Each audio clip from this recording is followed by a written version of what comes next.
Mas hoje nós vamos falar sobre hábitos, né? A ideia é hoje iniciar uma série de domingos de manhã, né, de pregações com fundamentos em relação a hábitos, né? Bons hábitos, maus hábitos, hábitos à luz da Bíblia, né? E coisas que são naturais, coisas que são espirituais. Eu acho que a gente tem que deixar tudo isso muito bem dividido. O Lucas falou assim, ó, a hora que tiver... Ah, agora eu achei o Lucas. Tudo muito bem dividido. A gente tem que tomar cuidado com a ciência. A ciência é algo que tem que estar a favor da gente, debaixo da revelação das coisas de Deus.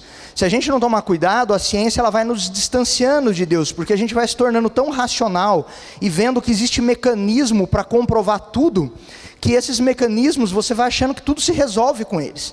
Então a primeira coisa que eu queria falar era isso, que tudo que a ciência tem, ela tem que estar a serviço e debaixo da revelação de Deus. E ela tem que servir para nos impulsionar junto com as coisas que Deus entrega para a gente. Senão a gente acredita, por isso que muitas pessoas, e quando se fala de religião, a gente vê pessoas ao longo da vida tendo uma vida de igreja, tendo uma vida formatada nos padrões da igreja e às vezes cheio de pecado escondido e às vezes com uma vida totalmente errada, né? Porque tenta na força do braço e acaba não conseguindo, né? Então assim, os hábitos eles são são coisas naturais, né? Mas que com a revelação do Espírito Santo e que com a luz da palavra de Deus nós vamos moldar os nossos hábitos e creio que na nossa mão será muito mais poderoso, justamente porque a gente entende que está debaixo de um propósito, porque a gente está debaixo de uma revelação.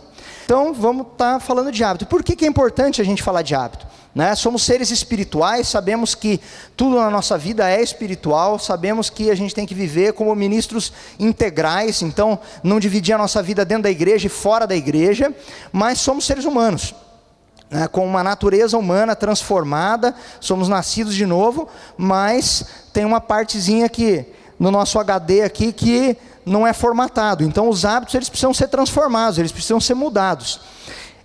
Alguns estudos mostram que mais de 40% das nossas ações diárias, elas não são decisões conscientes, que você raciocina e toma, né? Mas que são hábitos, são coisas que estão meio no piloto automático, né? E o piloto automático ele pode ser bom ou pode ser ruim, né? E a gente vai ver aí também quando que ele é bom e quando que ele é ruim. O que a gente tem que fazer? Ter hábitos, bons hábitos. O que a gente deve eliminar? Os maus hábitos, né? Agora, como fazer isso? Não sei também, né? Se soubesse, a gente estava muito na frente. Mas, na verdade, hábitos são padrões. Esses padrões, a boa notícia é que eles podem ser reconstruídos, né? A gente pode mudar os nossos hábitos, a gente pode transformar as nossas atitudes diárias, as quais a gente muitas vezes é refém. Quando você vê, você fez coisas que você não gostaria de fazer. Então o que a gente está fazendo aqui, num domingo de manhã, primeiro domingo do semestre, como o apóstolo Cristiano falou ontem, né, a gente tem percebido que Deus tem trazido no nosso coração uma expectativa muito grande em relação a esse segundo semestre, né, e nada como começar um semestre entendendo coisas que nos tornam reféns, coisas que nos prendem e que a gente deve se livrar, como os hábitos, né? Então a gente está aqui para isso, para entender como os hábitos funcionam e como eles mudam, né? Primeiro, eles têm um mecanismo. Esse mecanismo, a ciência já entendeu qual é esse mecanismo, e a gente pode interferir nesse mecanismo, mudando ele para aquilo que a gente quer, né? Então o nosso cérebro, né? Neurologicamente, quando a gente muda um hábito, a gente muda a nossa mente. É na nossa mente que se formam os hábitos, então é nela que eles serão transformados. E o problema do nosso computador é que ele é muito poderoso, né? De vez em quando, se ele precisasse ser formatado, sabe quando acontece de você, perdi todos os dados do meu computador. Na nossa vida, quando a gente se torna uma nova criatura, quando a gente é inserido no corpo de Cristo, a gente podia ter uma formatação de HD, né? Mas na verdade a gente traz junto aqueles hábitos antigos, né? E quando a ciência explica que você muda um hábito, você muda a sua mente, isso nos dá uma pista de vários versículos, né? Então tem vários versículos na Bíblia, e ao longo desses domingos serão falados mais especificamente dessas coisas. Hoje é mais uma introdução geral, uma questão de mecanismos, né, para depois a gente aprofundar. Você tem grandes homens da Bíblia que tinham excelentes hábitos, e você vê homens caindo na Bíblia também por maus hábitos, né? Então Romanos 12:2, não se amoldem ao padrão desse mundo, mas transformem-se pela renovação da sua mente. Então a ciência chegou muito depois, e neurologicamente ela explicou que você muda a tua mente, você muda hábitos dentro da tua mente, né? A Bíblia já falava isso para a gente, né? Para a gente se renovar através da renovação da nossa mente, né? Então, voltando àquilo que eu disse no início, não dá para a gente entender a ciência, não dá para a gente tentar mudar hábito, existe um esforço, é um pouco na força do nosso braço, mas debaixo da revelação de Deus. Então o que acontece? Tudo que a ciência prova, a gente tem que tomar muito cuidado, porque a ciência vive provando, é cíclico isso, historicamente a ciência vive provando que Deus não existe, a ciência vive provando que Jesus era só um profeta, a ciência vive provando que Jesus tinha esposa, né? Então esse aqui é um artigo que eu peguei na internet, que é uma coisa que está sendo falada esses dias aí, um papiro de 4 centímetros por 6, um pedacinho pequeno, que prova que Jesus tinha uma esposa. O problema é que quem são os cientistas que falam umas coisas dessas, né? É uma cientista de Harvard, então o contexto onde ela está, o peso da instituição onde ela está, traz uma credibilidade muito grande, né? Então aqui, você vê, quarta-feira, 19 de setembro de 2012, aqui ela vai falando, né? A descoberta histórica de um fragmento que comprovava isso, né? Nesse fragmento Jesus disse a eles assim, minha mulher, e na outra parte do fragmento diz, ela poderá ser minha discípula, né? Aí você vai lá e cai numa dessas. Aí aqui na veja.com, 2016, Evangelho da Mulher de Jesus pode ser falso, diz pesquisadora, né? O título diz que pode ser falso, mas no texto ela já fala que com certeza é falso, né? Pela primeira vez ela diz que o negócio é falso, a data e tudo mais. Então a ciência, ela tem que ser usada a favor da nossa fé e não contra. Cuidado para a ciência não abalar a tua fé, cuidado para o racionalismo não abalar a tua fé, mas para a gente, tendo a ciência que o mundo tem e o diferencial que Deus faz na nossa vida, a gente vá além do mundo e não que o mundo nos corrompa com informações, né? Então esse é só um dos exemplos onde a história prova, né? Que a ciência descobre coisas que já estavam ditas na Bíblia, que a ciência descobre coisas que depois ela revela que não são verdadeiras. Então a gente vai perceber isso, que tudo que o homem descobre e desenvolve, ele tem que estar debaixo da autoridade de Deus, que a ciência vai explicar muita coisa, ela sim, com certeza vai resolver muitos problemas para a gente, mas ela nunca pode e nunca vai falar contra as verdades eternas, né? Ela nunca vai conseguir provar a não existência de Deus ou outras coisas nesse sentido, né? Então por onde começar? Se a gente tem hábitos, alguns bons, outros não tão bons, até os hábitos bons podem ser otimizados, eles podem ser melhorados, a gente pode crescer, a gente pode ver aquilo que a gente já faz de legal e fazer melhor ainda, e tudo aquilo que a gente faz de ruim que trava a nossa vida, a gente tem que transformar, a gente tem que mudar, né? Então assim, pesquisas mostram que a gente deve focar, né? Tem gente que fala, mas minha vida está tudo errada, estou cheio de coisa, não sei por onde começar, né? A estratégia é a gente começar por um hábito que é chamado de hábito angular, né? Então você pode trocar o hábito angular da tua vida, um hábito ruim, pela pedra angular, né? Por Cristo. Então, esse hábito angular, a ciência diz que quando você ataca o hábito angular da sua vida, ele é capaz de mudar o ambiente ao redor, ele é capaz de alterar os outros hábitos em volta desse hábito principal, né? Então, exemplos clássicos, né? Então começar por um só, começar por aquilo que você sente que te incomoda, por aquilo que você tem motivação para mudar. O hábito, ele tem tudo a ver com motivação, então sem motivação a gente não consegue mudar hábitos, né? Então esses hábitos que a gente vai mudar, por exemplo, você vê uma pessoa que fuma, normalmente o fumante é sedentário, ele não pratica esporte, né? Se ele larga de fumar, ele começa a abrir os horizontes dele para uma nova prática, de repente de esporte, ele se sente bem, ele se sente capaz ali de começar alguma atividade. Ou o contrário, ele começa a fazer um esporte e percebe que o cigarro não cabe mais na vida dele. Então são coisas que são completamente antagônicas. Então uma forma interessante de abandonar hábitos ruins é você colocar hábitos novos e bons por cima para sufocar aqueles hábitos ruins, né? Coisas que são antagônicas, coisas que não podem coexistir, coisas que precisam, que para um entrar o outro tem que sair, né?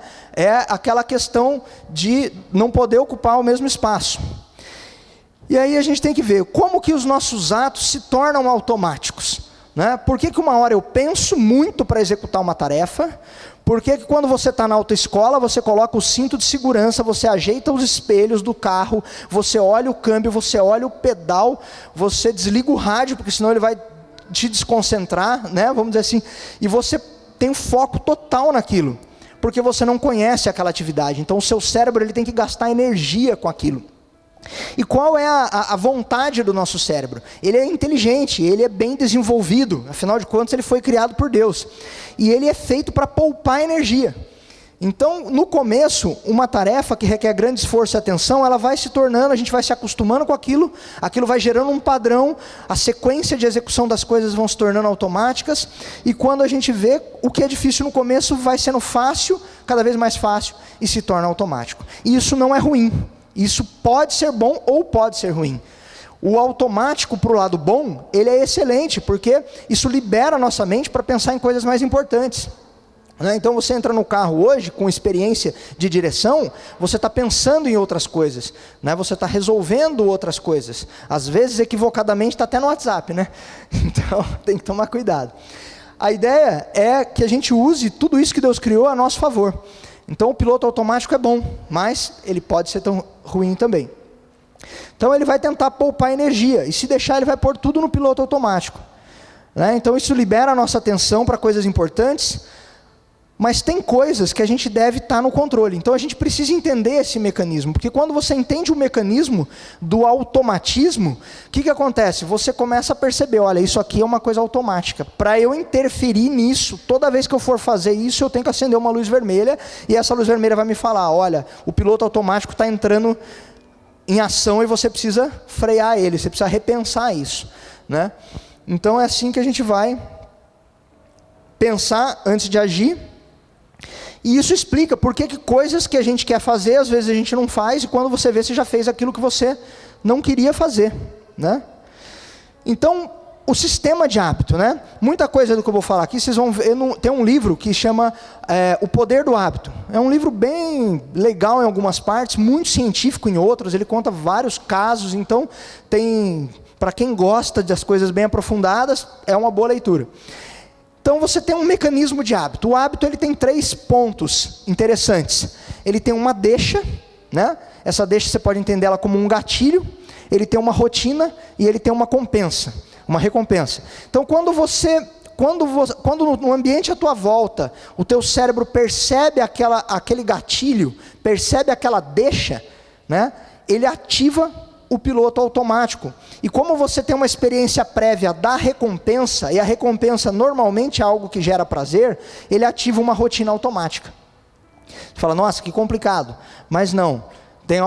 Tem muita situação cotidiana que a gente vai citar que vocês vão ver isso, né? Então, o problema está normalmente na rotina. Essa rotina é o seu ato.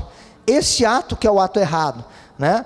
Então a gente tem que entender por que eu executo determinadas coisas, qual é a deixa que ativa uma rotina para que eu ganhe uma recompensa, né? Então assim, tem alguns estudos neurológicos que mostram ratos, que mostram assim, a primeira vez que ele é solto num labirinto para ir atrás de um chocolate, uma atividade cerebral intensa, ele fica procurando, ele sente o cheiro, ele vai atrás.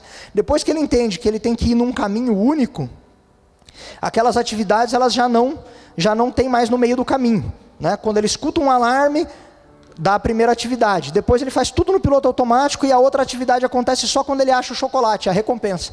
Então esse é um modo de poupar energia do cérebro, né? Então a gente vai interferir nesse mecanismo para chegar a hábitos melhores. Então, é um ciclo, né? Quando se estabelece essa deixa, esse gatilho, ativa-se a rotina em busca da recompensa, né? A deixa não é ruim, a recompensa também, muitas vezes, não é ruim, mas a rotina que se estabelece, desde a hora que a deixa é dada até a recompensa chegar, é que são as atitudes que precisam ser alteradas. Então, as escolhas automáticas na nossa vida, né? Quando você vê um alface e um chocolate, o que a gente escolhe? Não vale a Bárbara, não vale a Cris, entendeu? O resto, os normais, os seres humanos não nutricionistas nesse recinto. Então o que acontece? Normalmente a criança vai lá, quer o chocolate. Toda criança gosta de chocolate, quase todas, e quase nenhuma gosta de alface, né? E se estabelece esse padrão, quando é criança, ela cresce desse jeito, né? Chega um determinado momento que alguém fala para ela: você precisa comer coisa mais saudável, seu colesterol está alto, seu açúcar no sangue está uma porcaria, né? Então as pessoas às vezes mudam baseado num argumento e são obrigadas a isso, mas as escolhas estão baseadas em sabor. Dificilmente, mesmo que você encha de azeite, limão e sal, você vai ter uma sensação de liberação de serotonina, que é uma sensação de prazer no teu corpo, com alface, vai ser a mesma do que com chocolate, né? Quando que a gente aprende a escolher a Coca-Cola e não a água, né? Se a única coisa que tem de bom na Coca-Cola é a água, né? Mesmo assim, gaseificada, né? Então, mudar hábitos não é algo fácil. Pode não ser fácil, pode não ser rápido, mas é possível. Basta a gente entender o mecanismo dele, basta a gente, né, e a gente não confundir aquilo que a gente tem que fazer no natural e aquilo que é o Espírito Santo que faz na nossa vida, né? Eu não sei se é o caminho a gente ficar orando para o Espírito Santo tirar a Coca-Cola da nossa vida, né? Amarra Jesus a Coca-Cola. Não vai. Você vai estar em todo lugar que você vai ter. É uma escolha. Então, existe uma parte humana, né? Existe uma parte do Espírito Santo habitar dentro de você, de Cristo habitar dentro de você deixar ser guiado pelo Espírito Santo, de você ouvir a voz de Deus. Mas tem coisas que são mais simples, mais naturais, que dependem da nossa carninha mesmo, né? Então, alguns estudos também mostram, né, que os hábitos eles podem ser ignorados, mantidos ou suprimidos por outros hábitos, né? Então, assim, hábitos são sistemas que, vamos dizer assim, o pecado precisa de perdão, né? Jesus resolveu isso para a gente na cruz, então a gente não pode confundir algumas coisas, né? Então, sistemas naturais, como rotinas diárias, isso a gente vai interferir no mecanismo do hábito, né?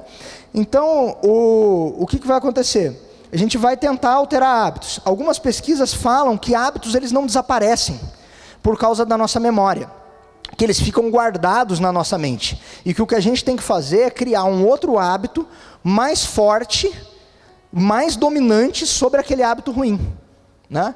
Isso explica porque algumas pessoas voltam a fazer coisas que antes elas já haviam abandonado. Quem aqui consegue entender como que um fumante que já passou pela fase pior de privação, que ficou 5 anos sem fumar, volta a fumar?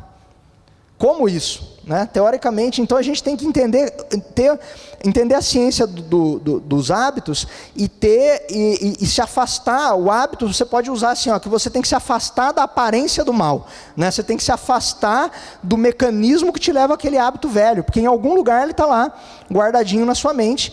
Isso, né? O que a gente vai ter que fazer?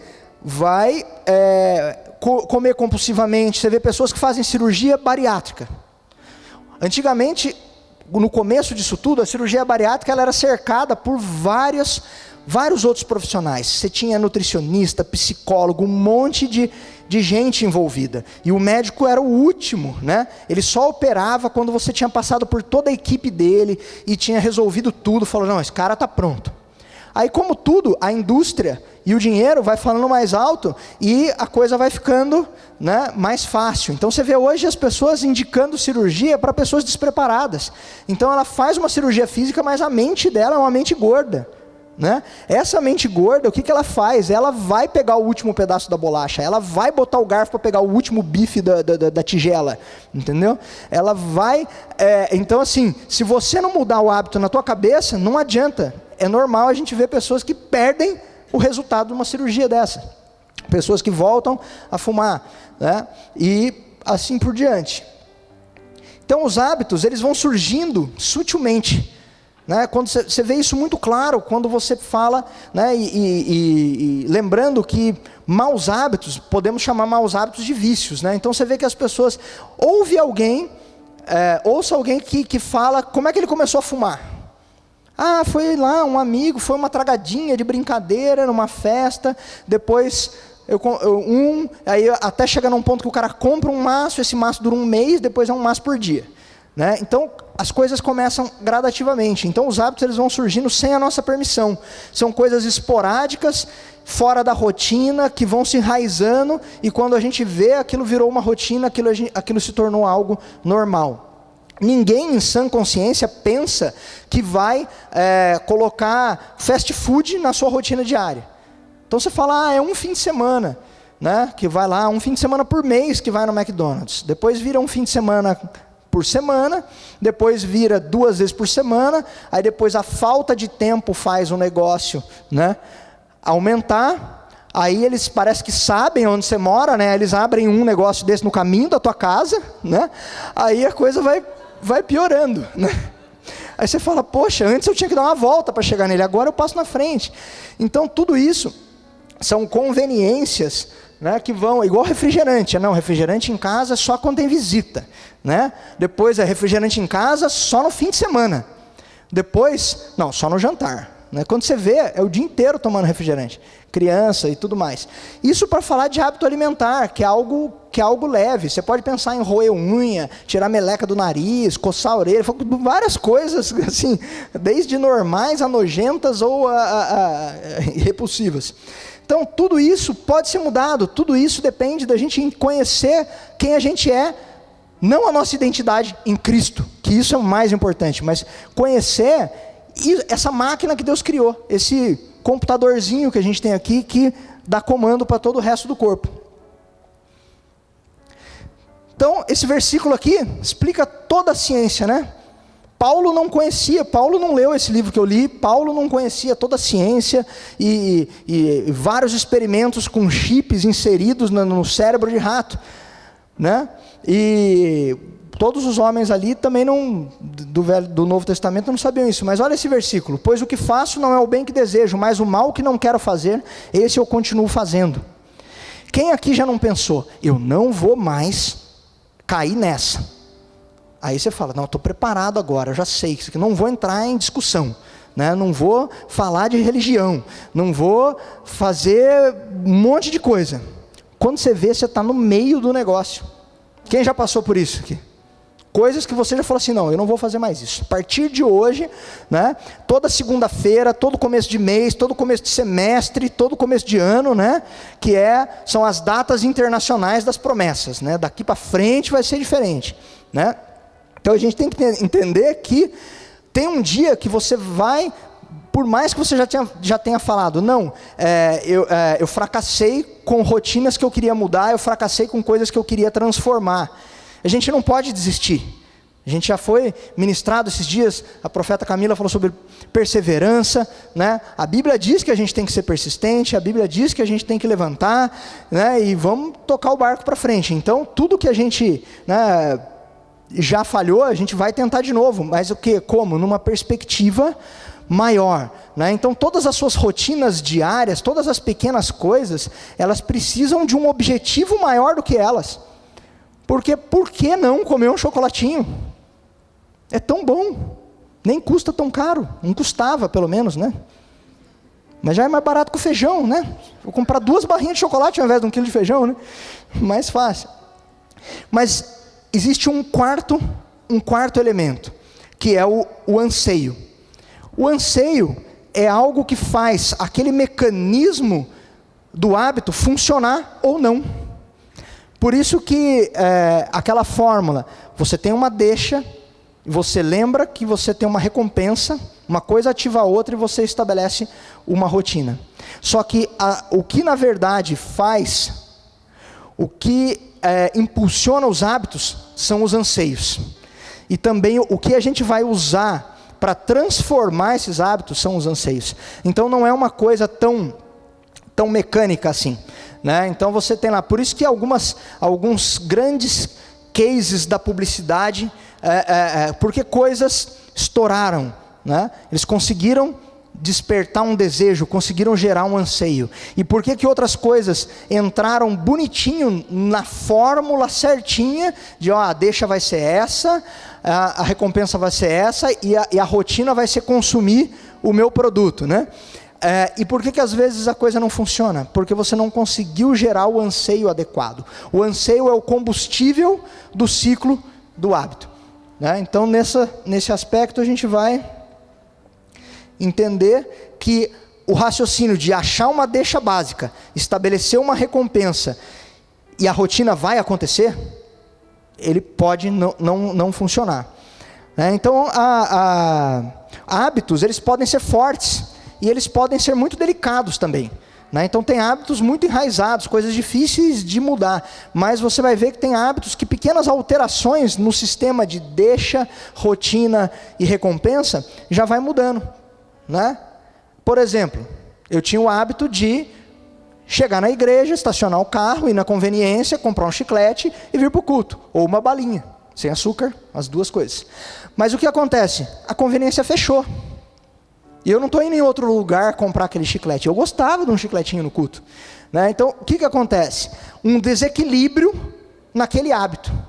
Era um hábito, era uma rotina, mas houve um desequilíbrio. Mas era um hábito leve, era um hábito que pequenos desequilíbrios nesse ciclo fizeram ele sumir, né? Não tem mais. Agora tem outros que são mais fortes, né? Então a indústria conhece isso, e a gente entender o ambiente onde a gente está. Então você pode pensar em hábitos em termos pessoais, e você pode pensar em hábitos em termos de você ser vítima de um sistema onde, não estou dizendo um sistema, aquela coisa de rebelde, de um sistema de comércio onde tudo é feito para isso, né? Então quando você entra num supermercado, o produto que está na altura do olho, ele está pagando mais para estar na altura do teu olho do que o cara que está ali embaixo, entendeu? Por que a Panko, a Puma estão aqui em cima e a Marilan está lá embaixo, né? É o tamanho da indústria, é o peso do negócio, né? A iluminação certa em cada sessão, a iluminação azulzinha na sessão de águas, para você ficar com vontade de tomar água. Então você tem aquelas garrafinhas transparentes, tudo meio azuladinha. Chega na tua casa ela é transparente, mas lá no supermercado ela é azuladinha, né? A sessão de verduras, aquela luzinha certa em cima daquele alface molhadinho, que você está comprando um negócio, você está vendo que o cara está borrifando uma aguinha para aquele negócio parecer fresco, mas ele está fresco ali, ele chega na tua casa, ele murcha, né? É o que acontece. Então tudo isso são coisas para te despertar os gatilhos para gerar as rotinas por conta da recompensa, né? É simples. Qual é a recompensa? Qual é a recompensa de você comprar uma carne? É um churrasco. E por isso que você vê nos panfletinhos do supermercado aquela carne assada, aquela picanha cortada e assada. Ele vende assada? Não, ele vende crua. Mas ele está te mostrando o produto final daquilo, ele está te mostrando a recompensa, né? Porque a carne crua é até um peso, né? Você fala, nossa, vou ter que preparar, né? Mas ele consegue criar um sistema, e isso nos melhora no sentido de consumo, isso nos melhora no sentido de entender os mecanismos que são feitos para pegar a gente, né? Não que não seja bom, mas a gente tem que estar no controle das coisas nesse aspecto, né? A gente só pode perder o controle da nossa vida para Deus.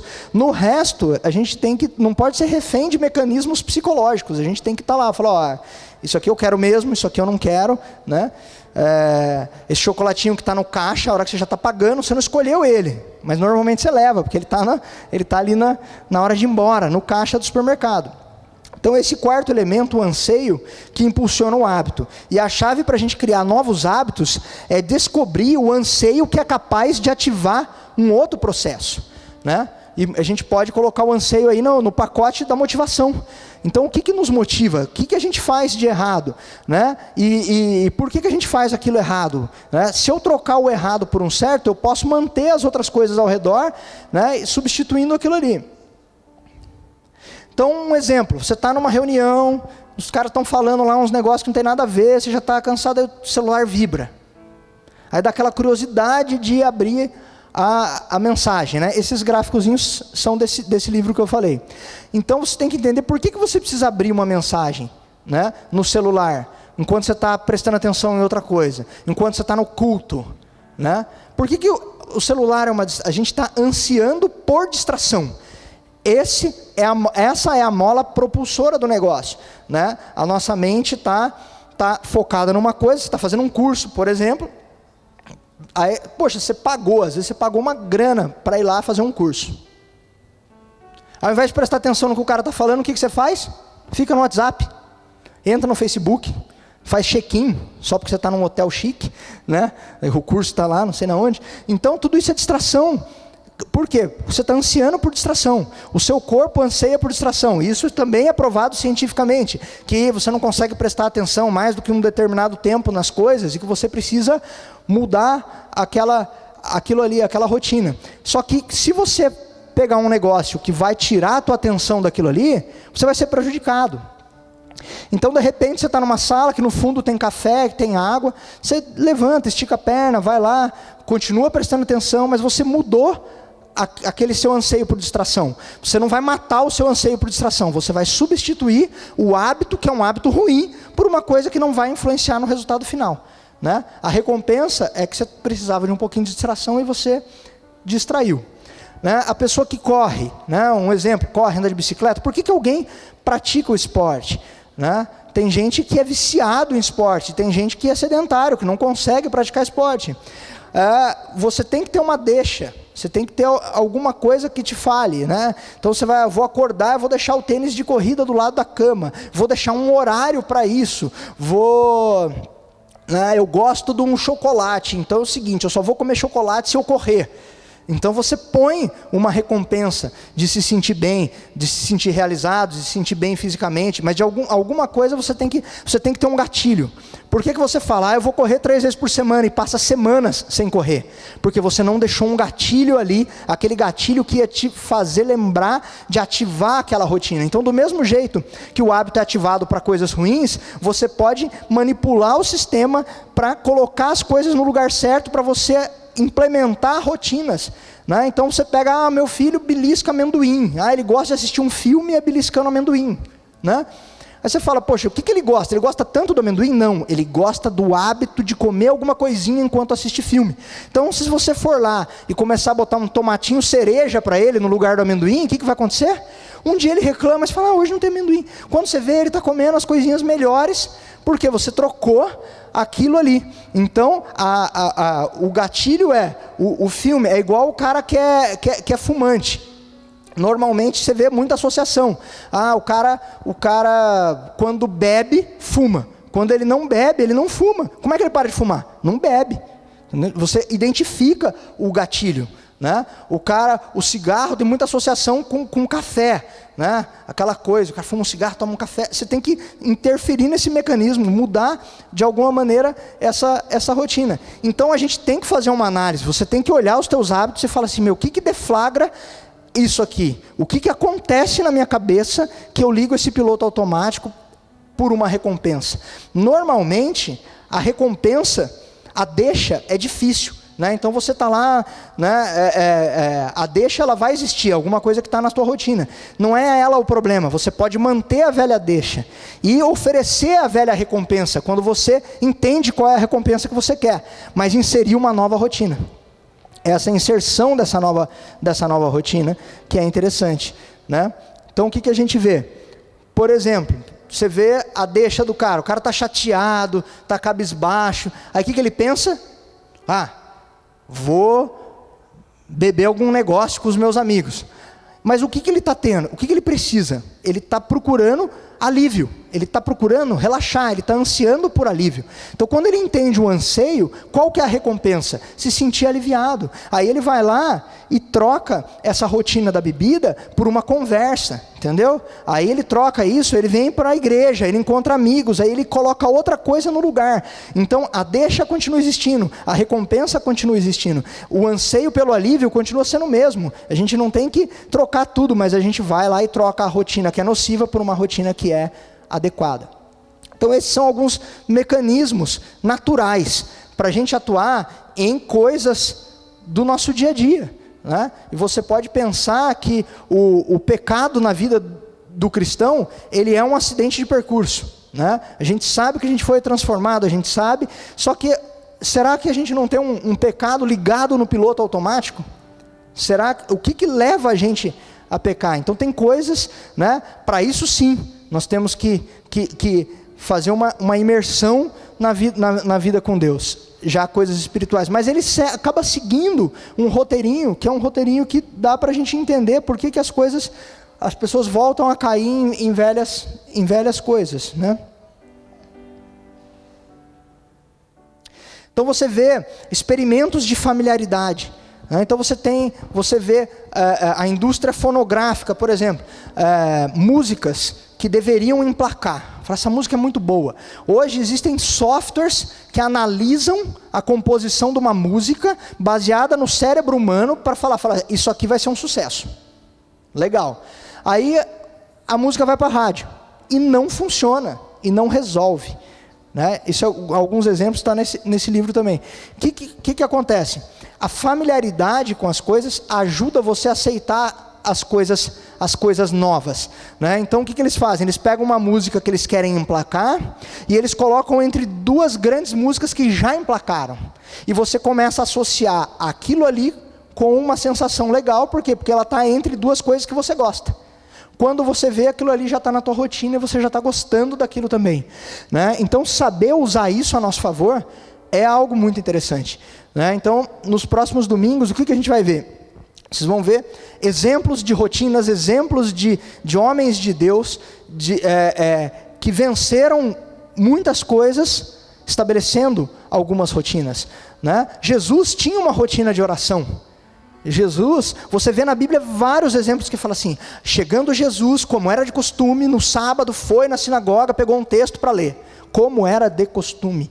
Então assim, como que a gente vai estabelecer boas rotinas? Como que eu vou conhecer da palavra de Deus? Eu vou estabelecer boas rotinas. Ah, mas eu acho chato ler a Bíblia, entendeu?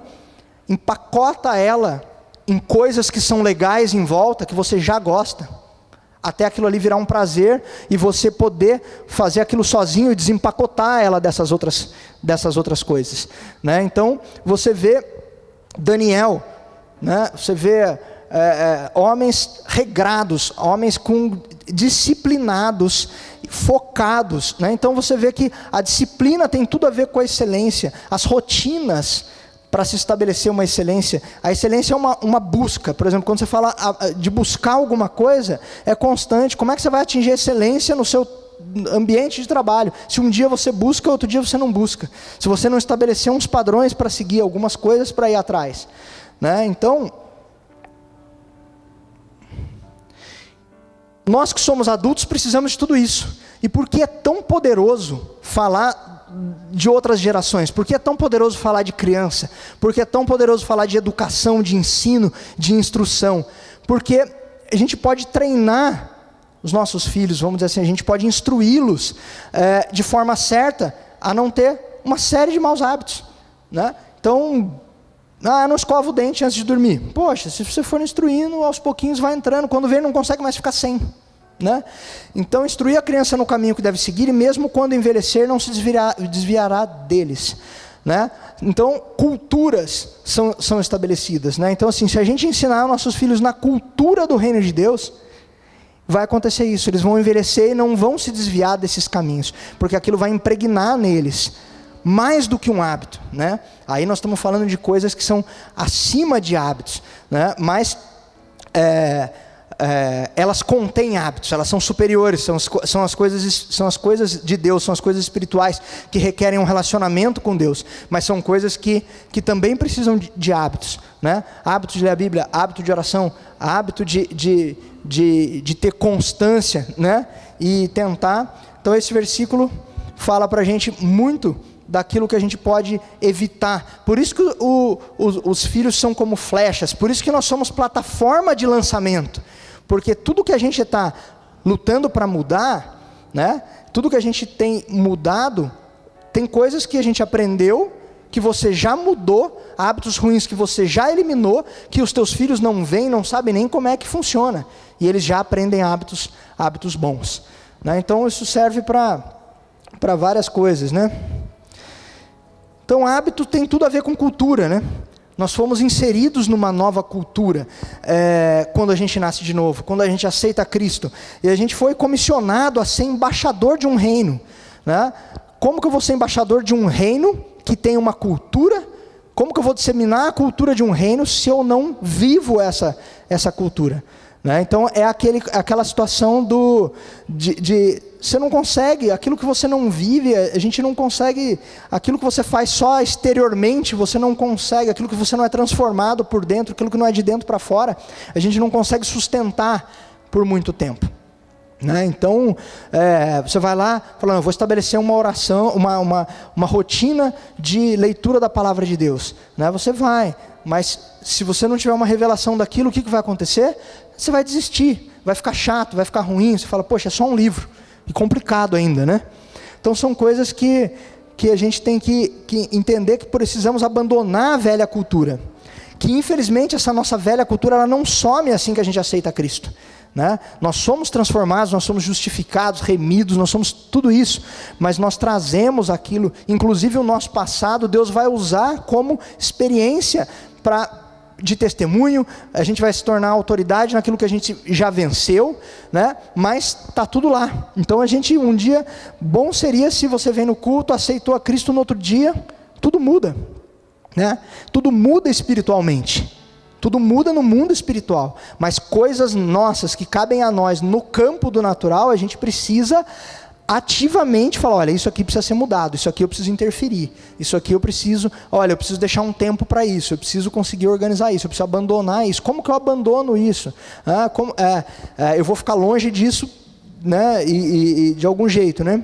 Então, quando a palavra de Deus diz que Ele lança nossos pecados no mar do esquecimento, não diz isso, não diz que apaga nossas memórias, e não diz que a gente não precisa ser impregnado com essa nova cultura, né? Então, o que acontece? Mudou para os Estados Unidos, foi lá, você começa muito estranho, depois você vai entrando na rotina no país, se acostumando com o clima, se acostumando com a alimentação, se acostumando com horários, com rotinas, com essas coisas, né? Então a cultura do reino de Deus, ela entra no nosso espírito, mas nós temos que interferir, mudando as nossas rotinas, os nossos hábitos, para os hábitos da cultura do reino de Deus, né?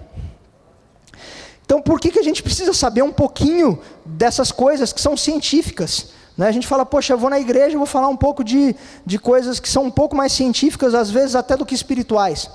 Porque em Jeremias 12:5 você vê um versículo que ele te conta uma coisa muito interessante. Se você correu com homens e eles o cansaram, como poderá competir com cavalos? Se você tropeça em terreno seguro, o que fará nos matagais junto ao Jordão? Outras versões falam quando o Jordão for inundado, né? Então a questão é a seguinte: como que a gente vai competir com o mundo se a gente não conhece as coisas naturais, né? Como que a gente vai governar, como que um homem de Deus vai governar uma cidade se ele não se preparou para a política, né? Deus espera, e a Leila falou isso no culto que ela pregou, né?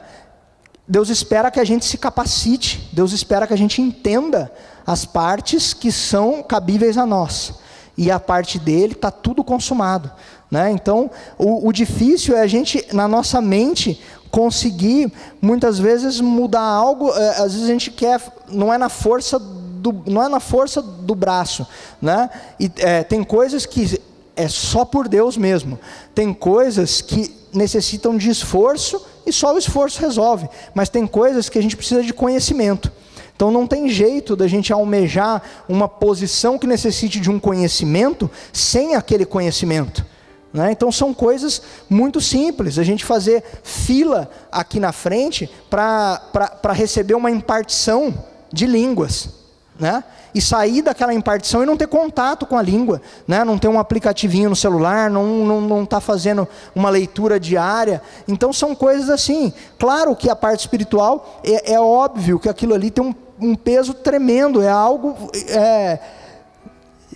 sei lá, é uma coisa muito, muito poderosa, mas a gente tem que se mover no campo do natural, nas coisas que cabem a nós, né? Então Deus, ele vai fazer toda a diferença na nossa vida, quando a questão, não só quando, ele sempre vai fazer toda a diferença na nossa vida, mas se eu tenho uma situação onde eu tenho duas pessoas com o mesmo conhecimento, e Deus está na minha vida e não está na vida da outra pessoa, o conhecimento natural está nivelado, e Deus vai fazer a diferença na sua vida.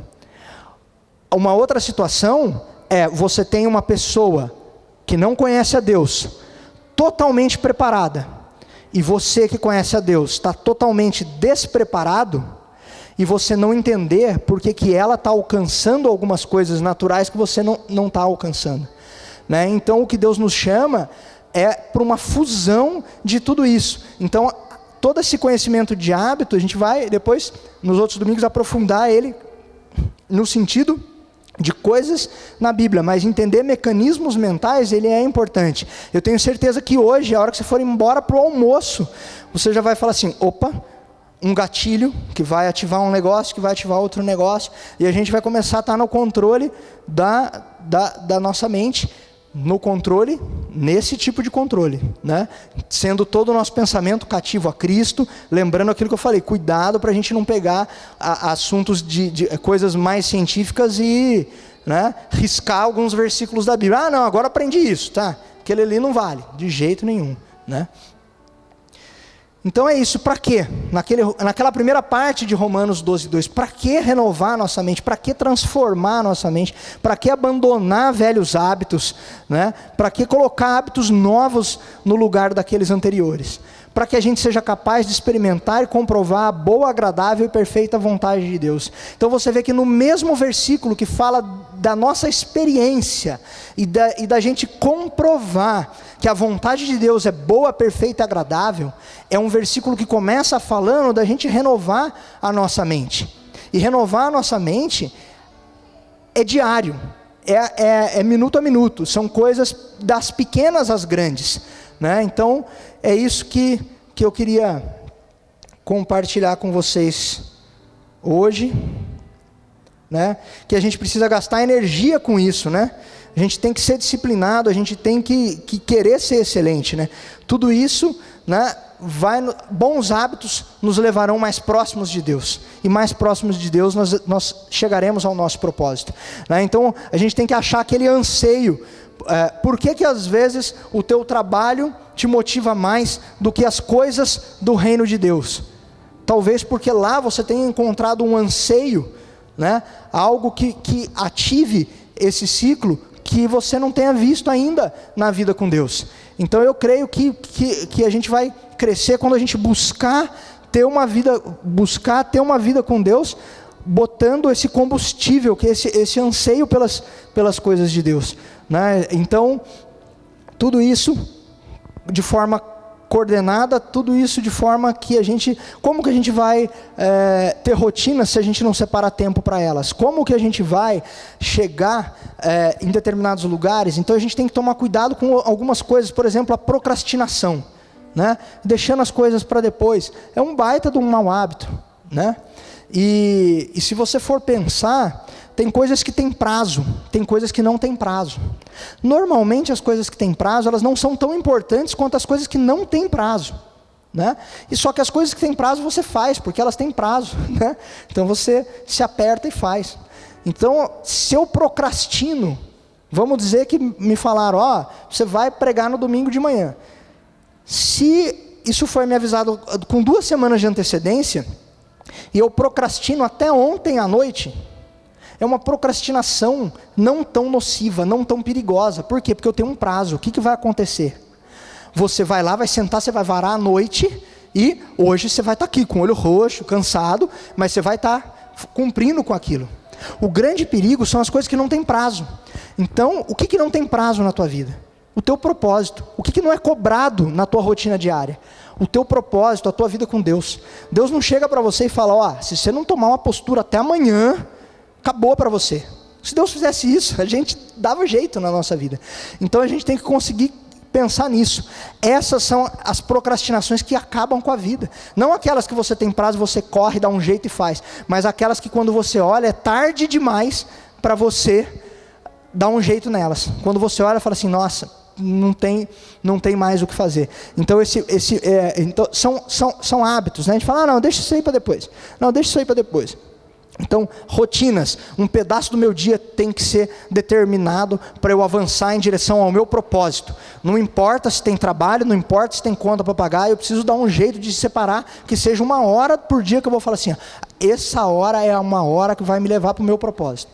Né? E assim a gente vai estabelecendo essas rotinas. Então você vê, fala, é o propósito de Deus, é o que você sabe que Deus quer para a tua vida, mas é uma atitude sua de estabelecer uma rotina, um hábito, alguma coisa nesse sentido. Leitura, né? O cara chegou na igreja, se converteu, nossa, que maravilha. Irmãozinho, você que está chegando agora, está começando no discipulado, você precisa ter um hábito de leitura diária. O cara não lê nada, não lê um livro, não lê um artigo, não lê uma revista, não lê bula de remédio, não lê manual de instruções. Eu tenho amigo que quando compra um produto, ele liga para mim, fala, como é que usa? Eu falo, o mesmo manual que tinha na minha caixa, tem na tua, dá uma lida nesse negócio aí, né? Então as pessoas não têm hábito de leitura. Como que você vai usar a leitura a teu favor no teu relacionamento com Deus, se você não cresceu, né? Por isso que é importante ensinar a criança, devorar livro, né? O Amilcar Kraud, quando veio aqui, ele falou que dava 10 reais, sei lá, não sei qual é a moeda dele, acho que foi ele que falou isso, que ele dava um dinheiro para os filhos dele, para cada livro que o filho terminava. Então você pode estimular bons hábitos, e no tempo certo, aquilo vai ser usado, ainda que pareça um hábito. Um hábito de leitura, né? Normal, você não precisa pegar uma criança de 2 anos e falar para ela, você não sabe nem ler ainda, mas você tem que ler a Bíblia. Né? Você tem que impartir a Bíblia na tua cabeça. Não, mas se ela começa a sentir prazer naquilo ali, se estimulou a leitura, a Bíblia vai ser mais uma coisa. Só que aquilo ali tem algo a mais do que o natural. Tem algo que tem a ver com o propósito dela. Então tudo, né? Como que a gente vai servir a Deus, né? Doente, mal alimentado, né? A gente precisa estar bem de saúde, então tem a ver com alimentação, tem a ver com exercício físico, tem a ver com tudo, né? O teu corpinho não serve para nada para Deus nessa terra, se não estiver andando, fazendo as coisas, né? Então a gente tem que pensar que as coisas naturais servem às coisas espirituais, e aí a gente cuida do natural com uma motivação correta, com um anseio por algo maior. É esse anseio de um contexto inteiro, de saber que você vive por um propósito, né? É o que faz você trocar o chocolatinho pelo alface, o acordar tarde no domingo por uma corridinha, o não ficar em casa assistindo um filme, vir para a igreja dar um discipulado para alguém, ativar alguém ao invés de não ativar nada, nem a si mesmo com a tua mente. Então são pequenas escolhas que estão debaixo de um contexto maior, mas que são hábitos diários que precisam ser implementados. Certo, gente? Era...